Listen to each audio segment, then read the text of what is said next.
আজ সচিবালয়ে অনুষ্ঠিত হয়ে গেল একটি অত্যন্ত গুরুত্বপূর্ণ এবং যুগান্তকারী পর্যালোচনা বৈঠক। প্রিয় সরকারি চাকরিজীবী ভাই ও বোনেরা, আজকের সকালের আপডেট নিউজে আপনাদের স্বাগতম। যারা আমাদের চ্যানেলে নতুন তারা এখনই চ্যানেলটি সাবস্ক্রাইব করুন, আর হ্যাঁ, অবশ্যই কমেন্ট করে জানাবেন আপনারা কে কোন জেলা থেকে আমাদের ভিডিওটি দেখছেন। তবে চলুন কথা না বাড়িয়ে আজকের সর্বশেষ সংবাদটি জেনে নিন। আজকের এই অত্যন্ত তাৎপর্যপূর্ণ বৈঠকে সরকারি কর্মচারীদের বেতন বৃদ্ধির চূড়ান্ত রূপরেখা নিয়ে গভীর এবং চুলচেরা বিশ্লেষণ করা হয়। পর্যালোচনা কমিটির এই বৈঠকে অর্থমন্ত্রী আমির খসরু সশরীরে উপস্থিত থেকে আগামী অর্থবছরের বাজেট এবং তার সাথে পে স্কেলের সমন্বয় নিয়ে বিস্তারিত আলোচনা করেন। তিনি অত্যন্ত স্পষ্টভাবে জানান যে সরকারি চাকরিজীবীদের বেতন যদি সম্মানজনকভাবে বৃদ্ধি করতে হয় তবে আগামী বাজেটে তার জন্য একটি বিশাল অঙ্কের বরাদ্দ রাখতে হবে। এই লক্ষ্যে মাননীয় প্রধানমন্ত্রীর তরফ থেকে আগামী 2026-27 অর্থবছরের জন্য 9 লাখ কোটি টাকার বিশাল বাজেটের একটি নতুন সুপারিশ ইতিমধ্যেই উপস্থাপন করা হয়েছে। এই বিশাল বাজেটের মূল লক্ষ্যই হল দেশের অবকাঠামোগত উন্নয়নের পাশাপাশি সরকারি কর্মচারীদের জীবনযাত্রার মান উন্নয়ন করা। ইতিমধ্যে এই বেতন বৃদ্ধির বিষয়টির চূড়ান্ত একটি খসড়া প্রধানমন্ত্রীর কার্যালয় থেকে অর্থ মন্ত্রণালয়ের কার্যালয়ে আনুষ্ঠানিক অনুমোদনের জন্য প্রেরণ করা হয়েছে। এই খসড়ায় সরকারি চাকরিজীবীদের বাৎসরিক বেতন বৃদ্ধির বিষয়টি অত্যন্ত সুনির্দিষ্ট এবং যথাযথভাবে উল্লেখ করা হয়েছে। তাদের সর্বসম্মত সিদ্ধান্তক্রমে এটি চূড়ান্ত হয়েছে যে কর্মচারীদের এই নতুন বেতন কাঠামো বাস্তবায়ন করতে হলে আসন্ন 2026-27 অর্থবছরের বাজেটে সর্বনিম্ন 70,000 কোটি টাকা শুধুমাত্র পে স্কেলের জন্যই আলাদাভাবে বরাদ্দ ঘোষণা করতে হবে। এই বিপুল পরিমাণ বরাদ্দ ছাড়া সরকারি চাকরিজীবীদের কাঙ্ক্ষিত এবং পূর্ণাঙ্গ চূড়ান্ত সীমারেখায় পৌঁছানো কোনোভাবেই সম্ভব নয়। পি কমিশনের একাধিক নির্ভরযোগ্য সূত্র এই বিষয়টিকে অত্যন্ত ইতিবাচক এবং বাস্তবসম্মত হিসেবে চূড়ান্ত বিবেচনা করছেন। অর্থ মন্ত্রণালয়ের দায়িত্বপ্রাপ্ত মন্ত্রী আমির খসরু আজকের বৈঠকে অত্যন্ত বাস্তবমুখী একটি বক্তব্য রেখেছেন। তিনি বলেন, বর্তমানে দেশে প্রায় 14 লক্ষ রাজস্ব খাতভুক্ত সরকারি চাকরিজীবী রয়েছেন। এই বিশাল সংখ্যক কর্মচারীকে বিবেচনায় নিয়ে নতুন যে সিদ্ধান্ত তারেক রহমান গ্রহণ করেছেন তা রাষ্ট্রের জন্য অত্যন্ত ব্যয়বহুল।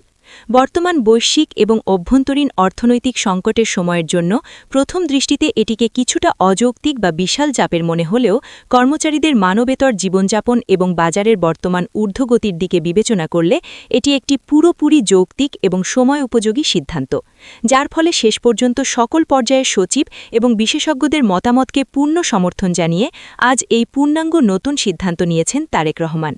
সবচেয়ে বড় চমকটি হল ন্যূনতম বেতন কাঠামো নির্ধারণ। নতুন এই সিদ্ধান্তে সরকারি চাকরিজীবীদের সর্বনিম্ন বেতন 20,000 টাকা পর্যন্ত বৃদ্ধির একটি অত্যন্ত ইতিবাচক এবং যুগান্তকারী সিদ্ধান্ত নেওয়া হয়েছে। অর্থমন্ত্রী তার বক্তব্যে আরও যোগ করেন যে বাজেট বিষয়টি হচ্ছে একটি দেশের সামগ্রিক অর্থনৈতিক উন্নয়নের দর্পণ।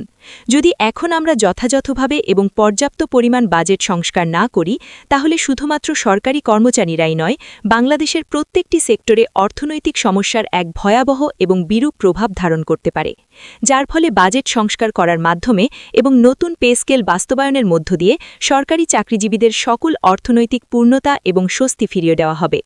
বিশেষ করে বিগত বছরগুলোতে নিম্ন গ্রেডের কর্মচারীরা যেভাবে পদে পদে চরম বৈষম্যের শিকার হয়েছেন, তাদের সেই সকল ধরনের বৈষম্য চিরতরে নিরসন করতে হলে অবশ্যই এই মুহূর্তে একটি যুগান্তকারী বাজেট সংস্কার করা প্রয়োজন। অর্থ মন্ত্রণালয়ের একাধিক দায়িত্বশীল সূত্র এই বিষয়গুলো নিয়ে অত্যন্ত ইতিবাচক সিদ্ধান্তের কথা গণমাধ্যমকে জানিয়েছেন। পি কমিশন সহ অর্থ মন্ত্রণালয় কর্তৃপক্ষ যেভাবে দিনরাত এক করে তৎপরতা চালিয়ে যাচ্ছেন তাতে খুব দৃঢ়ভাবে আশা করা যাচ্ছে আগামী মাত্র 5 কর্মদিবসের মধ্যেই সরকারি চাকরিজীবীরা এই বহুল প্রতীক্ষিত নবম জাতীয় বেতন স্কেলের আওতায় চলে আসবেন এবং এর চূড়ান্ত গ্যাজেট প্রকাশ করা হবে। পে কমিশনের সঙ্গে পর্যালোচনা কমিটির আজকের এই সফল বৈঠক অনুষ্ঠিত হওয়ায় পুরো বিষয়টি এখন আরও অনেক বেশি সহজতর এবং পরিষ্কার হয়ে গেছে। প্রধানমন্ত্রী তারেক রহমান তার বক্তব্যে অত্যন্ত দৃঢ়তার সাথে বলেন, বাংলাদেশের সরকারি কর্মচারীরা 2015 সালের অষ্টম পে স্কেলের পর থেকে প্রতিনিয়ত চরম বৈষম্যের শিকার হয়ে আসছেন। তাই তাদের এই দীর্ঘদিনের পুঞ্জীভূত বৈষম্য যদি এখনই নিরসন করা না হয় তাহলে তারা অর্থনৈতিকভাবে অনেকটাই ভেঙে পড়বেন এবং চরমভাবে ক্ষতিগ্রস্ত হবেন, যা কোনোভাবেই সরকারি কর্মচারীদের পারিবারিক এবং সামাজিক আর্থিক উন্নয়ন ঘটাতে সক্ষম নয়, বরং তারা অর্থনৈতিকভাবে এক জায়গায় স্থির হয়ে থাকবেন এবং তাদের কর্মস্পৃহা হারিয়ে ফেলবেন।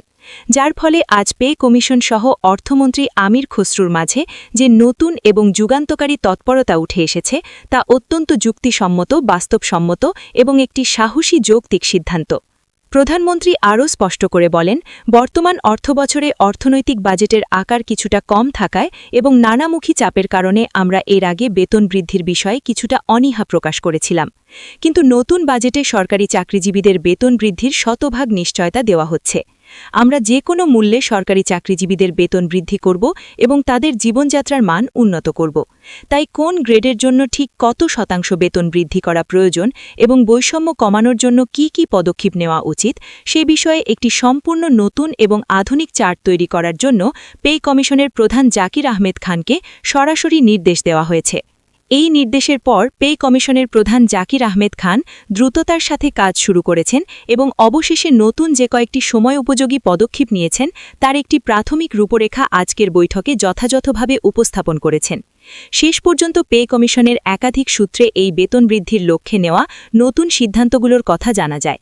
তাদের ভাষ্যমতে একটি আধুনিক রাষ্ট্র গঠন করতে হলে অবশ্যই সরকারি চাকরিজীবীদের বেতন যথাযথভাবে বৃদ্ধি করে তাদের দুর্নীতিমুক্ত ও স্বাচ্ছন্দ্যময় জীবন নিশ্চিত করতে হবে। কেননা একটি দেশের সার্বিক অর্থনৈতিক অবস্থা নির্ভর করে সেই দেশের সাধারণ মানুষের আর্থিক উন্নয়নের ওপর। এখন যেহেতু সামগ্রিক আর্থিক উন্নয়ন করতে হলে সরকারি চাকরিজীবীদের আর্থিক সক্ষমতাকে বোঝানো হচ্ছে, তাই অবশ্যই সরকারি চাকরিজীবীদের এবং তাদের পরিবারের আর্থিক সক্ষমতা বৃদ্ধি করা রাষ্ট্রের নৈতিক দায়িত্ব। এই পুরো প্রক্রিয়ার বাস্তবায়নের জন্য প্রয়োজনীয় অর্থের সংস্থান এবং বাজেট বরাদ্দের পুরোপুরি দায়িত্ব ন্যস্ত করা হয়েছে অর্থমন্ত্রী আমির খসরুর কাঁধে। ইতিমধ্যে অর্থমন্ত্রী তার মন্ত্রণালয়ের বিশেষজ্ঞদের নিয়ে এই বিষয়টি নিয়ে জোর কদমে কাজ শুরু করেছেন। এছাড়াও তিনি পে কমিশনকে পুরনো বৈষম্যমূলক কাঠামো ভেঙে গ্রেড ভিত্তিক নতুন একটি যুগান্তকারী তালিকা প্রস্তুতির বিষয়টি সম্পর্কে অবগত করেন। সবচেয়ে বড় পরিবর্তনের জায়গাটি হল গ্রেড সংখ্যা। আগের ২০টি গ্রেডের পরিবর্তে এখন যেহেতু গ্রেড সংখ্যা কমিয়ে ১৫টি রাখা হচ্ছে, তাই এই কাঠামোগত পরিবর্তনের ফলে অবশ্যই যথাযথভাবে এর ইতিবাচক ফলাফল আসবে এবং নিম্নস্তরের কর্মচারীরা সবচেয়ে বেশি লাভবান হবেন। কেননা একটি দেশের অর্থনৈতিক অবস্থাকে ভেতর থেকে শক্তিশালী করতে হলে এবং প্রশাসনিক কাঠামোতে গতিশীলতা আনতে হলে যে ধরনের সাহসী পদক্ষেপ নেওয়ার প্রয়োজন তার সকল পদক্ষেপের মধ্যে এই নতুন নবম পে স্কেল অত্যন্ত যুক্তিসম্মত এবং একটি মাস্টার স্ট্রোক বলে আখ্যায়িত করেছেন তারেক রহমান। এই সিদ্ধান্তের ফলে সারা দেশের লাখ লাখ সরকারি চাকরিজীবীর পরিবারে এখন উৎসবের আমেজ বিরাজ করছে। দীর্ঘ এক দশকের বঞ্চনার ইতিহাস মুছে ফেলে তারা এখন একটি নতুন ভোরের অপেক্ষায় আছেন। আগামী কয়েকদিনের মধ্যেই গ্যাজেট প্রকাশের মাধ্যমে এই অপেক্ষার চূড়ান্ত অবসান ঘটবে বলে আমরা দৃঢ়ভাবে বিশ্বাস করি। দর্শক, এই ছিল আমাদের হাতে থাকা নবম পে স্কেল এবং সচিব পর্যায়ের বৈঠকের সর্বশেষ এবং সবচেয়ে বিস্তারিত আপডেট। সরকারি চাকরির বেতন কাঠামো এবং দেশের অর্থনীতির গতি প্রকৃতি নিয়ে এমন আরও অনেক গুরুত্বপূর্ণ এবং বিশ্লেষণধর্মী সংবাদ সবার আগে পেতে আমাদের সংবাদ মাধ্যমের সাথেই থাকুন। এতক্ষণ সাথে থাকার জন্য আপনাদের সবাইকে অসংখ্য ধন্যবাদ। ভিডিওটি খুবই জরুরি, তাই দয়া করে সবার সাথে ভিডিওটি শেয়ার করতে ভুলবেন না। আর নতুন ভিডিও আপডেট পেতে এখনই চ্যানেলটি সাবস্ক্রাইব করুন।